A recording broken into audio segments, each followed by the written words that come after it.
Hello, welcome to RC Video Reviews. Today we're taking a first look at the Horizon Hobby Conscendo Evolution.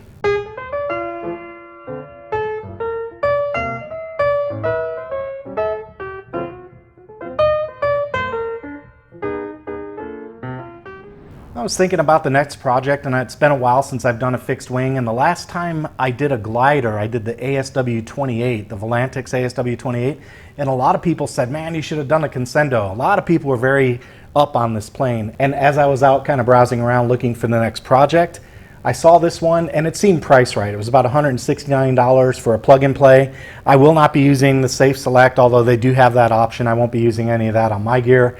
But I just got the plug-and-play version of this airplane. Very popular following. It's kind of, as I've done the reading on it, it's kind of like a mix between a hotliner and a glider and a sport plane. So it's not really, you know what it reminds me of? It reminds me of an enduro. Do you remember those enduro motorcycles back in the 80s and 90s? That's kind of what this reminds me of. It's not the master of the street or the dirt, but it can do a little bit of both. That's kind of what I think about when I think of this plane. So let's take a first look. This is a plug-and-play version, so the motor, folding prop, and the spinner are already installed up front, which is very handy. There's a quick little release button up top to pull the canopy off, and that is where the battery goes. I was originally very excited when I saw the shape of that. I thought, man, did they switch to XT60s? But no, that's an EC3. I'll have to cut that off and replace it with an XT60. But the battery compartment is all squared away and ready to receive a battery. They even have a battery strap in there. So all I have to do is change out the connector to an XT60, and I'll be good to go up front. I may put a little Velcro down too. I'll see how tight that battery fits in there. So the plastic latch on the canopy is a quick release and very affirmative lock. And all the wiring to the ESC is done. It's basically ready to go. This is a plug-and-play design ready to go. I also noticed up front that they even have the nuts reversed. So you got one nut on this side of the spinner, and then as you flip over to keep things balanced, there's another nut on that side. So for those of you who've done folding props, that's a little trick of the trade to help keep things in balance. Underneath the wing saddle, there's a couple of servo locations and wires. Looks like push rods are already connected to the back end of the airplane, so elevator and rudder already connected. Looks good. As far as the body goes, everything looks nice and straight. I have to give Horizon top marks for their packing. The foam packaging on this was really good. Best in class, at least as good as anything I've ever seen. So the body, of course, looks really good, and I never hate it when they put on the decals. I love the way decals look. You gotta have them to get that finished appearance, but I'm not a huge fan of putting them on. So when they put them on from the factory, I'm way okay with that. So here's the starboard side of the fuselage, and as you can see, everything looks good. I don't see any nicks, dings, dents, divots, nothing. It's all real good. A lot of plastic for things like the horizontal stabilizer as a guide, and I noticed some plastic. We'll cover that in a minute on the tail pieces, on the empennage. They even have the fuel tubing on the clevis, which brilliant. You know, you guys know how I feel about that. They're using screws to clamp onto the other side of the rudder, and there's a clamping plate right there. And they're using the fuel tubing to clamp down on the clevis. That's the correct way to do things. So you got to give credit where credit's due. Screw-on control horn assembly, fuel tubing on the clevis, and the screw-on clevis makes my life a lot easier setting up a plane, I can tell you that. Okay, so fuselage looks really good. We'll take a look at the wings next. So here is the starboard wing. Again, notice they've got the screw-on top plate for the control horn. A couple of plastic pieces to guide the screw-in elements and hold the wings together on the top. Decals are already applied and they look really good. I see a couple little divots right here on the wing. Not a big deal. It's not like I could, you really have to look for them to spot them. Otherwise, the decals look like they're laid on nice and straight. And let's take a look down the leading edge. All right, there's a little bit of wingtip turn up, which is fine, but as far as the leading edge goes, that's molded in, by the way. That's by design, that's not a fault. But as far as that leading edge goes, looks very straight to me. And then along the bottom, the servos are already installed, and they continue to practice with the screw-in control horns and the fuel tubing around the clevis. And they have a nice custom cut tape right here on the bottom with the servo already in place. So, looks good. The only thing that you might want to do, there are no flaps on this one. It's a single aileron design. The only thing you might want to do, just keep an eye on, I always keep an eye on every foam plane, EPO, is I look at that hinge and just keep an eye on it over time. And sometimes you have to use Blenderm, sometimes you don't. but we'll just keep an eye on it. But everything looks clean cut. The seams look really good. And, oh, you know what? I'll tell you what. Wow, okay. I'm impressed. You got to give credit where credit's due. I just noticed it. They have Blenderm tape right there. I can see it. I saw the shine, and it goes all the way down to here. Hey, Horizon, good job. Got to give credit where credit's due. That looks good. I'm impressed with that. That's a little detail you don't see on a lot of planes. I just wanted to flip it over and see if they put Blenderm on the top, and they actually did. It's a little bit of a semi-gloss tape, but yep, there is definitely a tape on that hinge line. Good job.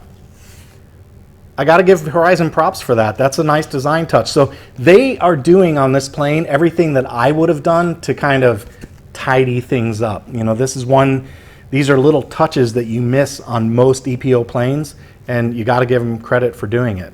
Very nice job. Okay, that's a starboard wing. Let's take a look at the port wing. Of course, the corporate branding, I'm never a big fan of that. Unless you pay me, I'm never a big fan of that, so I don't like the corporate branding. That'll come off. But as far as the rest of the decals go, a little bit of trouble here on the end with some wrinkles, but it's not terrible. It's not a terrible thing. Let's take a look at that leading edge. Yeah, that looks really good.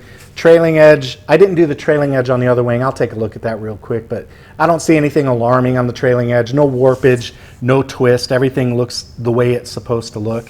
And then as far as the leading edge goes, you can see right there, nice clean leading edge with a little bit of wingtip turn up at the end, so that's fine.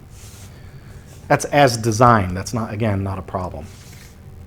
And then on the bottom, the fuel tubing, the screws, the clamping plate up top, everything looks good. I don't see anything down here that's alarming.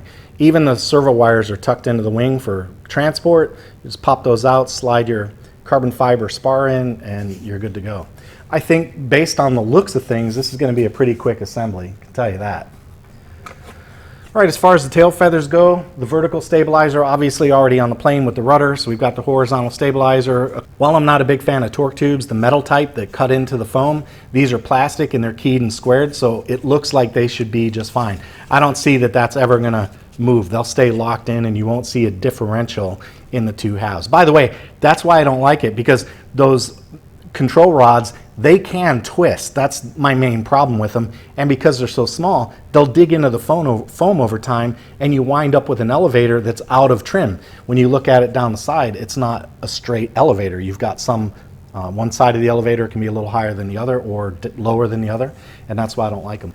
On the bottom, the control horn is molded right into the plastic torque rod, and these will slide right in, and there's also there's a carbon fiber tube that's a spar for these two. So yeah, looks real simple, tidy design, nice and clean. That should be a piece of cake to put together. This has got to be one of the most brain dead simple bags of hardware I've seen in quite a long time. There's a top shoulder for the wing that'll screw on and kind of hold those wings into place through those plastic grommets I showed you. And then there's a couple screws that'll go into the airframe itself.